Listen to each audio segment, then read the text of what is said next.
And we're back to The Witcher 3 here at Cult Classic Neo, and I'm your host, Michael T. Shamborn III. Let's get right down to business, shall we? Done drinking?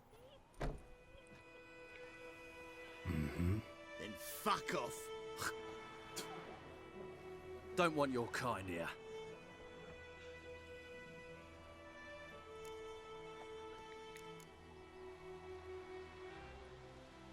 Haven't done anything to you, so just calm down. Of course not. You done nothing. Horses working witchcraft. Get him! Oh, I was blocking. Why didn't I? That's one. You want some of this, G? Come on, let's get you some. Bop. That's one. You want some too, Jack?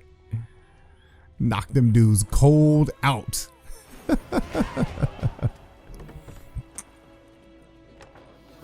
right, so judging by the leveling that's happening on screen right now, I may have the multiplier turned up a little bit too high. We'll adjust that off screen. Okay, I just want to make sure she doesn't try to get rid of me now that I beat up all her friends. What's there to like? Tis the same as any other. They tax us, requisition this or that.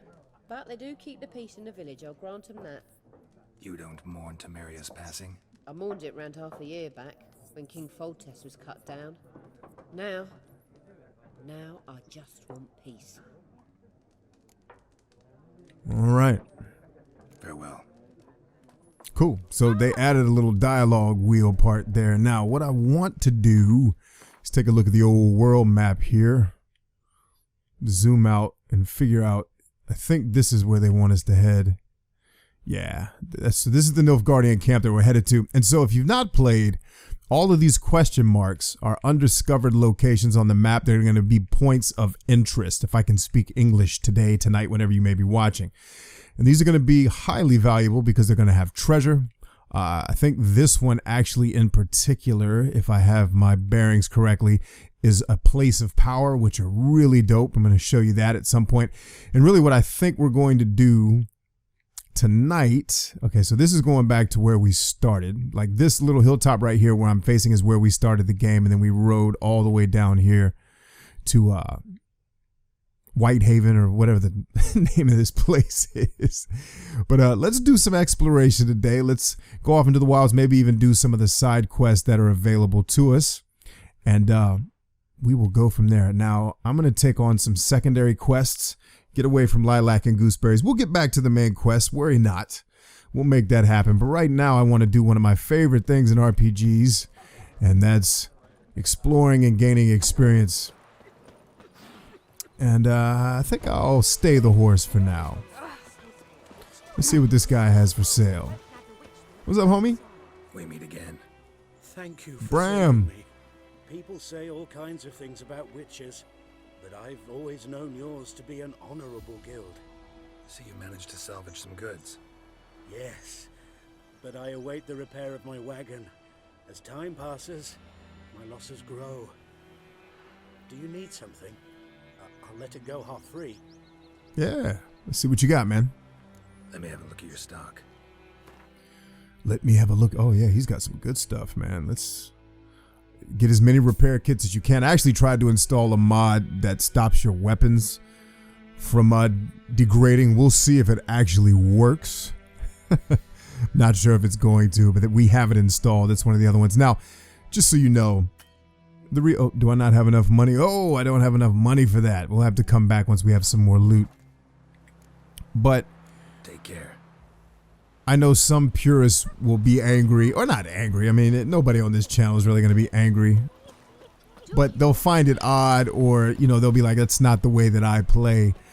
I like having weapons degrade because it adds challenge, and for me, it really doesn't add challenge so much as it adds tedium. It just gives me another thing I have to do. When all I want to do is what I'm going to be doing in this particular episode, which is going around the world leveling, which I need to be doing now. I've got to get used to the control scheme in this game. I'm used to playing this on PlayStation, and the button mashing is a little bit different. Now, so when I played this game before, just so you know, I focused entirely on being a mage. I barely got my attack skills up, but because I've removed the level cap and now we get more XP, at least early in the game, I think I should be able, hopefully, to max these things out here. So during the day, I'm not really worried about the during the day stuffs, but maximum vitality is good. But right now I want to focus on making my combat as good as I can make it. We'll eventually get to plussing up the magic, but we won't necessarily need it. It's actually maybe not true. Let's not ignore Igni. Where's Igni at? There you are. Hello, Igni. So basically, when you get 5 on a row, the next row opens up, and I think, or 6, and then once you get 18, this row opens up. So you don't have to get 6 in one skill. Obviously, they only go up to 3. You got to get 6 across the board. Then this opens up, then 18, then 28, etc., etc. It starts to make sense. All right, so I think we've played enough in that menu. Let's go ahead and follow our quest marker, and we're going to use Roach for this one so we can make this more quick. No, I'm trying to get on Roach. But it's good to know that I can jack someone else's horse. Gotta be a better way to say that. Unintentional innuendo. I'm trying to get on my horse. Oh, that's not. This is Roach. My bad. I was on Roach the whole time. That's Vesemir's horse. Who needs to get out of my way, by the way. Alright, let's go to work. Alright, everybody, watch out. I'm trying to run over little ones on a horse. Okay, so we're down to 300 meters. Okay, it wants me to stay the road, so we shall stay the road. Now, I'll show you what I typically do in these games too. Right now I'm following a map marker just to show you a side quest, but I'd straight up just go off into the woods, get lost, and see what I can find. And we'll do that a little bit tonight since it's kind of focused on side questing and really just talking with you all about a lot of the things in this game that I absolutely love, which we talked about in the first episode for a brief moment. That's it, Roach. Which is just amazing sense of being in the world. Get my world map out here. I'm just making sure I'm going the right way. Yeah, we're good.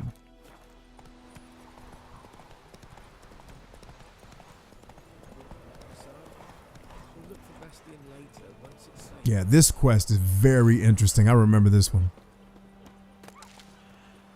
This quest actually has a really dope storyline. I hope we can finish it before the end of the episode.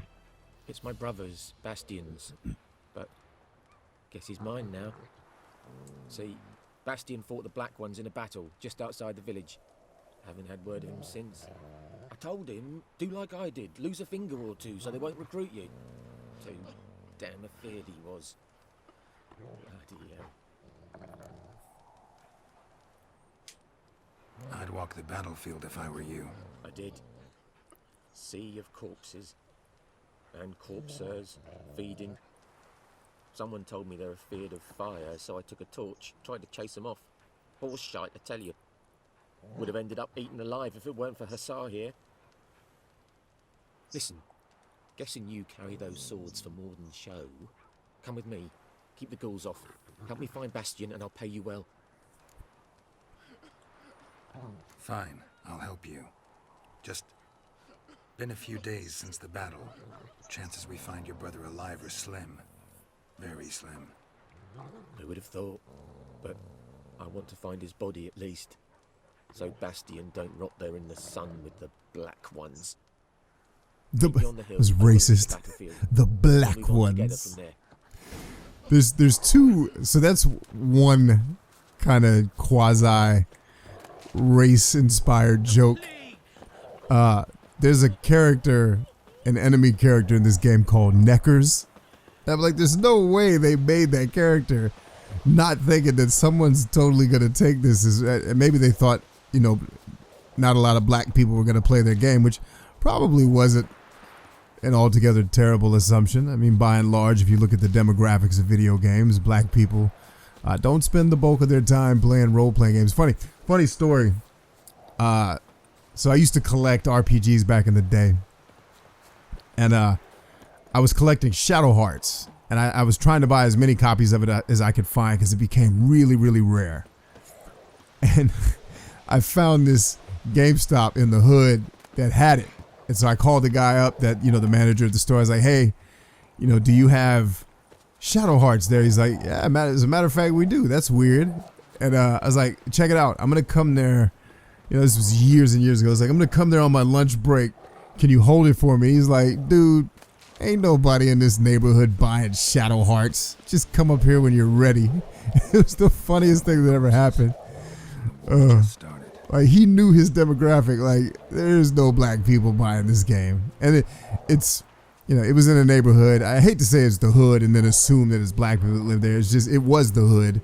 And it was, unfortunately an all black neighborhood. But it was just funny the way he talked to me like, bro, come on. What are we doing here? Like, cut the games. You know good and well black people are not buying this game. Except for me, I guess. I guess you could consider me black. I don't know. I don't really get into race like that, man. All right. Am I supposed to talk to him? Like, come on, bro. Let's get to work. Yeah, good. Bastian, I walked over here with you. his body must be here somewhere. Among countless others. Want to examine them one by one? Could take a while. You needn't fret. The recruits from White Orchard painted a small flower on their shields so as to be able to spot each other in battle. There was just a few of them. We look for the flowers, we'll find Bastian quick. No offense, but many a soldier's dropped his shield. Especially if he was on the losing side. If we find the shield alone, Hussar will catch the scent and lead us to Bastian. Come on. Sooner we get this done, the better. Agreed. Now, the interesting part about this quest is there's two interesting parts. One, I know how to finish this quest, so I'm going to have to avoid the temptation of just going to the end of it, as you'll see here in a minute. The other thing that was slightly disappointing about this quest, I'm going to loot this horse, is that it wasn't altogether intuitive. Like, and maybe it was a good thing. Like, it didn't just let you find what you're supposed to find in this quest. Like, you had to do some digging around, and it wasn't where the game led you. Like, you had to go off the beaten path, as it were, to get that done. Oh, careful now. You're still playing this on the second hardest difficulty. You can't go in there guns blazing. Hit him with the heavy. Yeah, right in his tail. Come on, get some. He's about to go nuts. This dude can fight, man. It's like the episode of Chappelle's Show, like, Cat Cabal, man. He was playing Prince in basketball. Cat Cabal, man. Did you drop anything there, ghoul? Now, don't put your sword away, man. He's still here. Easy there. I got to use my flames, brah. Whoosh. Got him. How do you like that? Reckon this ain't a good time to chat? I'm not trying to chat. I'm trying to loot, fool. So you see these little red X's on the mini-map that lets you know that the monster dropped loot. I'm telling you, developers put a lot of love into this game. That's why it's one of my favorites. I know it gets kind of panned, and there were some haters that came out of the woodwork because all the reviewers said it's the best thing that ever happened. And, whatever our pet games are, I guess sometimes we feel the need to defend them. But, I don't know.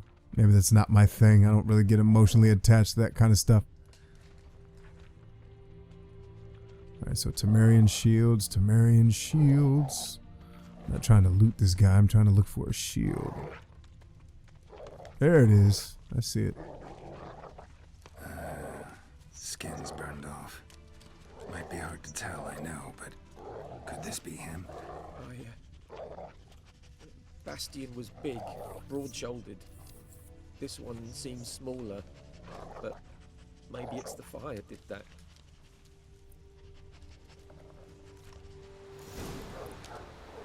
Okay, what's next? He found him! Hussar's caught his scent! Come on! Oh. You know what's funny is this is the first time this quest has gone this quickly. I guess it was me that was messing it up. The game was trying to lead me to the right spot. Go ahead, Hussar. Well done. Well done, pup. All right, sit back and relax. There is more. My lieutenant demanded we defecate on command.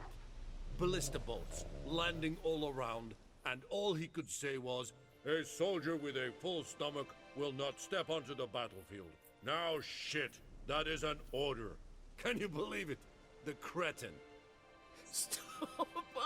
You're killing me. My ribs. It hurts to laugh. That needs a tourniquet. But first, want to explain what's going on here? Bastian! Has this Nilfgaardian captured you? No. He saved my life. I got a cut to my side, and then got hit in the head. Couldn't see anything. Rosin here found me as he crawled across the battlefield. His legs twisted. And so we were. Blind man leading a cripple. Found this place. I'm taking you home. We need to see to these wounds. I won't leave Rosin here. Alone he'll die. And he can't go back to his home. He's deserted. They'll hang him. And what if they find him with us? They'll hang us all, my Laisha included. No, the Blacken stays here.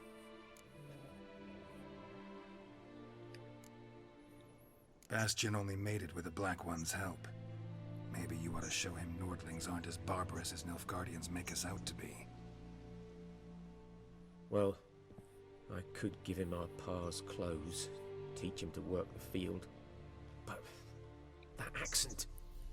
Fine, I'll take him in. Thank you, Witcher. Your reward. And the gods protect you. Roger that. There we go. Okay, so that had normal XP. Unlike the fight that drops 1750. Alright, so before we end this episode, I want to comment on this. I love this scene, by the way. This is one of my favorite side quests in the game. And war. Okay, so like I said earlier, I've been there. That whole discourse about telling his characters to crap on command. Now, that's kind of ridiculous. But, you know, what a lot of people don't know is that being in a fight or flight situation like a gunfight can certainly lead men to defecate or to urinate on themselves. Not necessarily just out of fear, but because basically it's a biological response. Your body realizes it's in there. And it just comes out because your body knows this is probably going to slow you down. We've got to get rid of this.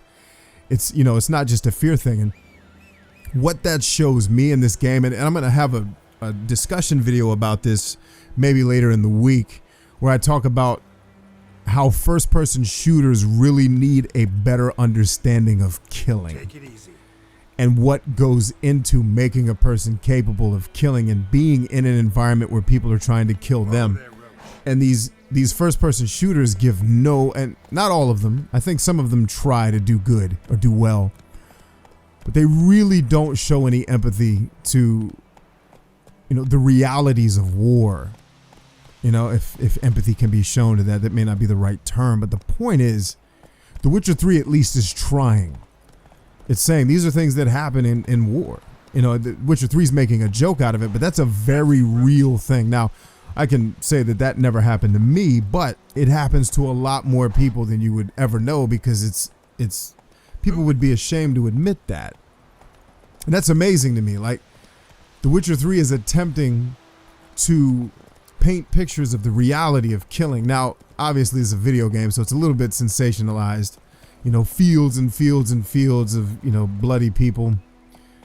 You know, maybe a little extreme with the way that this game showcases it so gratuitously. And by that I mean they have so much of it. But at least they're trying. And, you know, I really wish, I've been saying for years that I think first-person shooters, even though I don't think first-person shooters are really going to be a thing in 10 or 15 years, so we don't have to worry about it. But they just need to try a little harder. You know, really think about what you're doing when you have a child play a video game where he runs around shooting people and killing them with no understanding of what it takes to get to that point in real life. You know, how serious of an issue that is. So with that said, my friends, thank you so much for watching. Thank you for being a part of what we're doing here. As always, I hope to bring you some type of engaging discourse along with engaging gameplay. Appreciate you all being here. If you really want to be a part of this community, a part of people who believe in, bringing positivity, but also bringing intellectual conversation to the video game space, then subscribe. Let's be a part of a movement to change the face of video games. Love you guys, man. Thanks for coming out. See you on the next one.